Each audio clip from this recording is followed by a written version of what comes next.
Hi. So today I'd like to talk about one of Vegan Gains' most recent videos. He always does those Vegan Gains versus so-and-so, and he just recently put one out against Joe Rogan. And it's once again a lot of the side of Vegan Gains I just don't like. So regardless of what you think of Joe Rogan or not, the video he's using a majority of to do his commenting on is one where he had a couple vegans come onto his podcast. And I have not seen that video.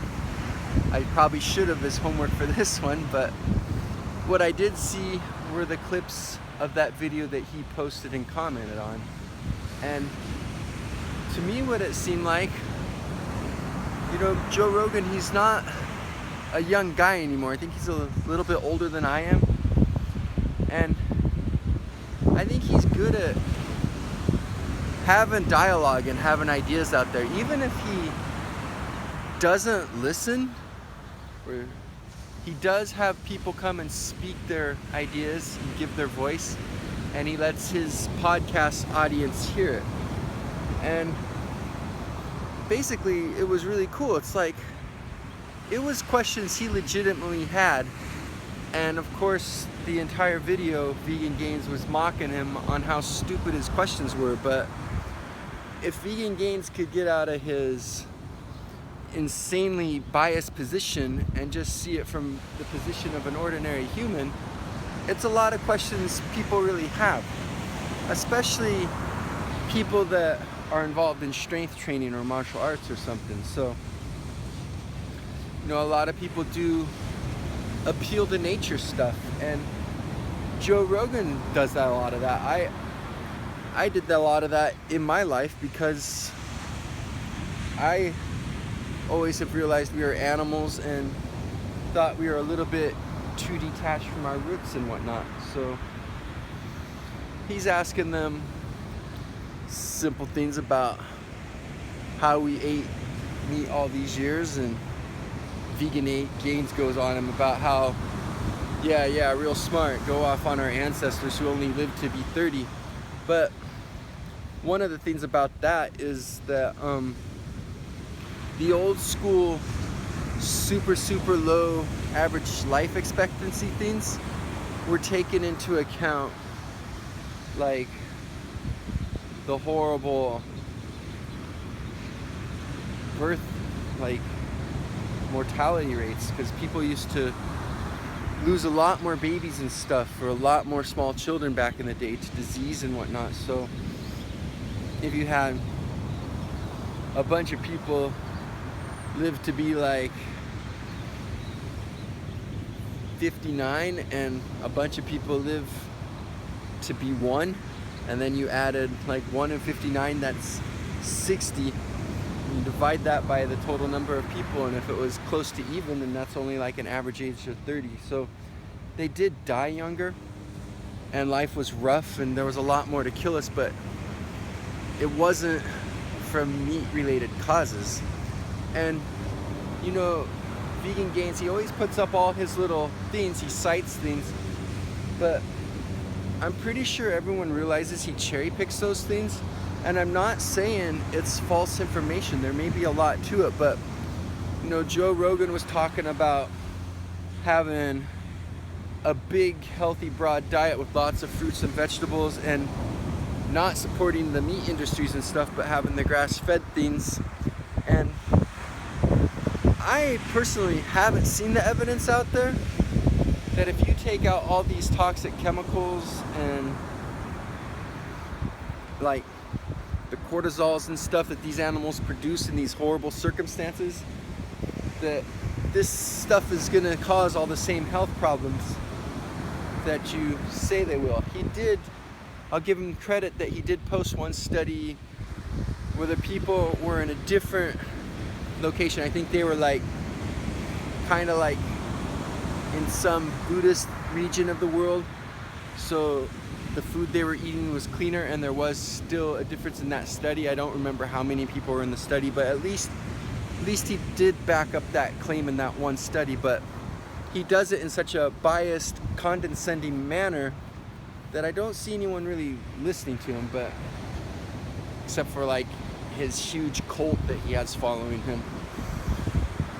And you know, another thing that Joe Rogan was asking these people was, he was wondering if people could be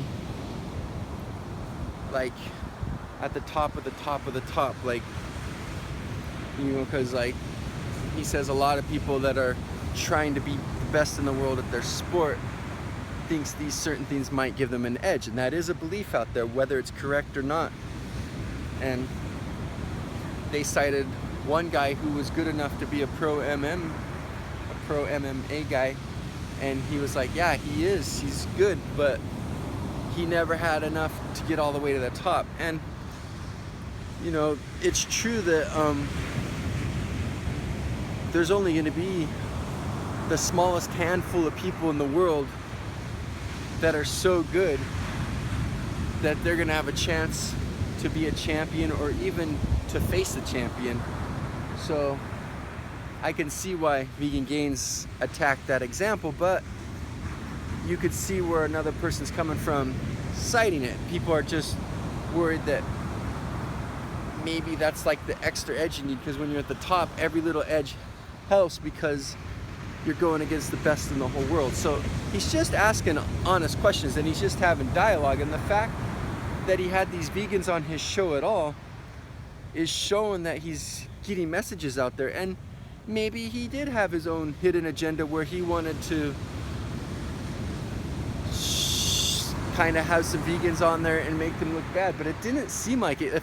If he did have that agenda, he was insanely respectful and professional about it, because to me it really did look like they were just bouncing ideas around, and I thought it was good, because he's probably got tons and tons of meat lovers on his podcast due to the nature of Joe Rogan's way of going about things, and they were hearing probably a lot of these concepts and theories for the first time. And maybe, you know, a lot of them were closed off to it, but there may have been like a small handful of people that were actually like, wow, this is interesting, I never knew this, I never knew that. So I don't know, it seems if you're gonna attack Joe Rogan, you wouldn't attack this specific podcast, because I thought that specific podcast was a good thing.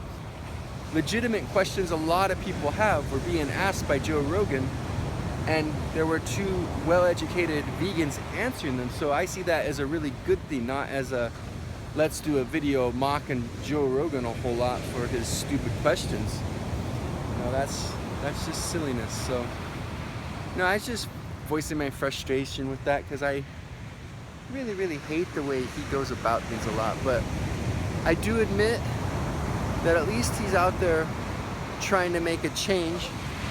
Instead of having 4 subscribers, he has like well over 150,000 or something. So he's reaching people. His videos are getting tens of thousands, even hundreds of thousands of views, depending on what they are. So he's making an impact. It may be negative in a lot of ways, but it's so big that some of it's spilling over into positive too. You do see sometimes people in the comments saying they went vegan because of him. So he is making some good change. I just, you know, it goes against a lot of the beliefs I have about like intellectual honesty and positivity, and just trying not to be all full of rhetoric and fallacious reasoning. I don't like stuff like that. I never have, even if they're using it for a cause I like. But the world's full of all kinds of people, so I guess there's going to be all kinds of different people in every single community. I just was pointing out why I didn't like this specific video he put out, and why I thought the video he was attacking was actually a good video, and I saw it more as helping our cause and not destroying it. As you can see, I overslept. It's almost evening already. So I think I'm going to enjoy the last remaining bit of daylight here.